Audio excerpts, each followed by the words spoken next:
اعوذ باللہ من الشیطان الرجیم، بسم اللہ الرحمن الرحیم۔ مصیبت زدہ سادات کی مدد کو نفلی حج پر ترجیح دینا۔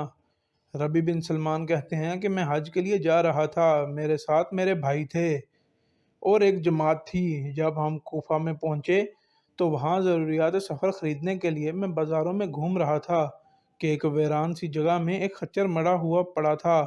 ایک عورت جس کے کپڑے بہت پرانے وسیدہ تھے، چاقو لیے ہوئے اس کے گوشت کے ٹکڑے کاٹ کاٹ کر ایک زنبیل میں رکھ رہی تھی۔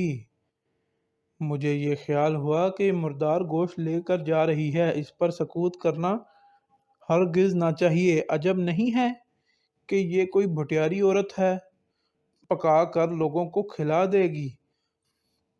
میں پہلے سے ہی اس کے پیچھے ہو لیا، اس طرح کہ وہ مجھے نہ دیکھے۔ وہ عورت ایک بڑے مکان میں جا پہنچی جس کا دروازہ بھی اونچا تھا۔ اس نے جا کر کھٹکھٹایا، اندر سے آواز آئی، کون ہے؟ اس نے کہا، کھولو، میں ہی بدحال ہوں۔ دروازہ کھولا گیا اور اس میں 4 لڑکیاں آئیں جن کے چہرے سے بدحالی اور مصیبت کے آثار ظاہر ہو رہے تھے۔ وہ عورت اندر گئی اور زنبیل ان لڑکیوں کے سامنے رکھ دی۔ میں کواڑوں کی دھجوں سے جھانک رہا تھا، میں نے دیکھا اندر سے گھر بالکل برباد خالی تھا۔ اس عورت نے روتے ہوئے لڑکیوں کو آواز دی کہ لو، اس کو پکا لو اور اللہ تعالیٰ کا شکر ادا کرو۔ اللہ تعالیٰ کا اپنے بندوں پر اختیار ہے، اس کے قبضے میں لوگوں کے قلوب ہیں۔ وہ لڑکیاں اس کو کاٹ کاٹ کر آگ پر بھوننے لگیں۔ مجھے بہت بے چینی ہوئی۔ میں نے باہر سے آواز دی، اللہ کی بندی، اللہ کے واسطے اس کو نہ کھا۔ وہ کہنے لگی، تو کون ہے؟ میں نے کہا، میں ایک پردیسی آدمی ہوں۔ کہنے لگی، اے پردیسی، تو ہم سے کیا چاہتا ہے؟ ہم خود ہی مقدر کے قیدی ہیں، 3 سال سے ہمارا نہ کوئی معین ہے اور نہ مددگار۔ تو ہم سے کیا چاہتا ہے؟ میں نے کہا، مجوسیوں کے ایک فرقے کے سوا مردار کا کھانا کسی مذہب میں جائز نہیں۔ وہ کہنے لگی، ہم خاندان نبوت کے سید ہیں۔ ان لڑکیوں کا باپ بڑا شریف تھا، وہ اپنے ہی جیسوں سے ان کا نکاح کرنا چاہتا تھا۔ اس کی نہ آئی تو اس کا انتقال ہو گیا، جو ترکے اس نے چھوڑا تھا وہ بھی ختم ہو گیا۔ ہمیں معلوم ہے کہ مردار کھانا جائز نہیں، لیکن اضطرار میں جائز ہو جاتا ہے اور ہمارا 4 دن کا فاقہ ہے۔ ربی کہتے ہیں، اس کے حالات کا سن کر مجھے رونا آ گیا اور میں روتا ہوا بے چین وہاں سے واپس آیا اور میں نے اپنے بھائی سے آ کر کہا، میرا ارادہ تو حج کا نہیں ہے۔ اس نے مجھے بہت سمجھایا، حج کے فضائل بتائے کہ حاجی ایسی حالت میں ہوتا ہے کہ اس پر کوئی گناہ نہیں رہتا، وغیرہ وغیرہ۔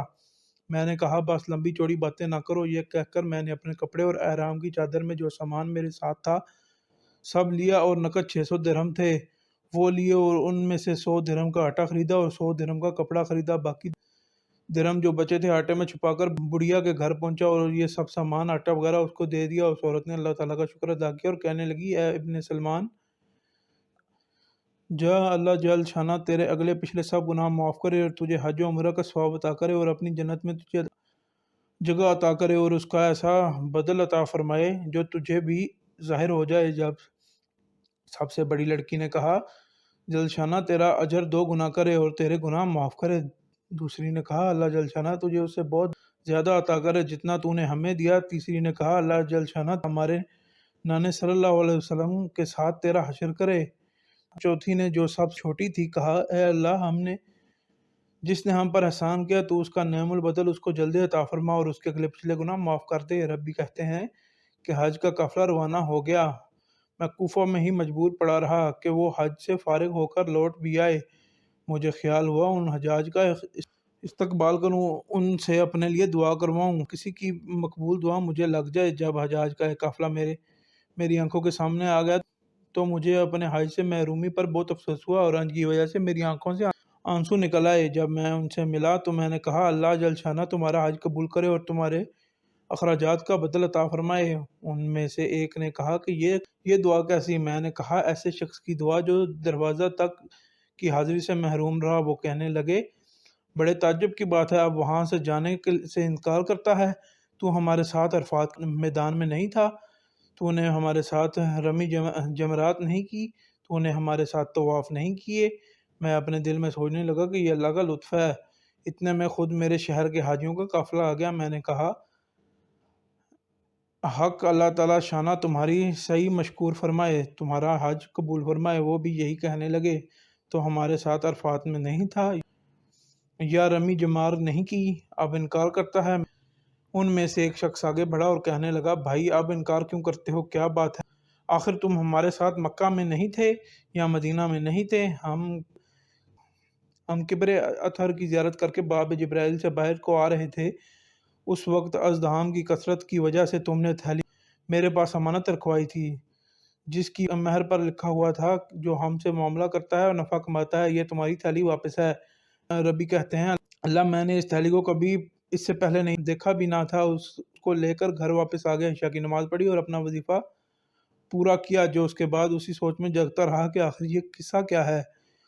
اس میں میری آنکھ لگ گئی تو میں نے حضور صلی اللہ علیہ وسلم کی خواب میں زیارت کی۔ میں نے حضور صلی اللہ علیہ وسلم کو سلام کیا اور ہاتھ چومے۔ حضور تبسم فرماتے ہیں، سلام کا جواب دیا اور ارشاد فرمایا، اے ربی، آخر ہم کتنے گواہ اس پر قائم کریں کہ تم نے حج کیا، تو مانتا ہی نہیں۔ سن، بات یہ ہے کہ تو نے اس عورت پر جو میری اولاد تھی صدقہ کیا اور اپنا رازدارہ اظہار کر کے حج ملتوی کر دیا۔ تو میں نے اللہ جل شانہ سے دعا کی کہ اس کا نعم البدل تجھے عطا فرمائے، تو حق اللہ تعالیٰ شانہ نے ایک فرشتہ تیری صورت کا بنا کر اس کو حکم فرما دیا کہ وہ قیامت تک ہر سال تیری طرف سے حج کرے گا، اور دنیا میں تجھے یہ حوض دیا کہ 600 درہم کے بدلے 600 دینار اشرفیاں عطا کی، تو خوش رہ اور اپنی آنکھ ٹھنڈی رکھ۔ اس کے بعد حضور صلی اللہ علیہ وسلم نے بھی وہی الفاظ ارشاد فرمائے۔ ربی کہتے ہیں، میں جب سو کر اٹھا تو اس تھیلی کو کھولا، اس میں 600 اشرفیاں تھیں۔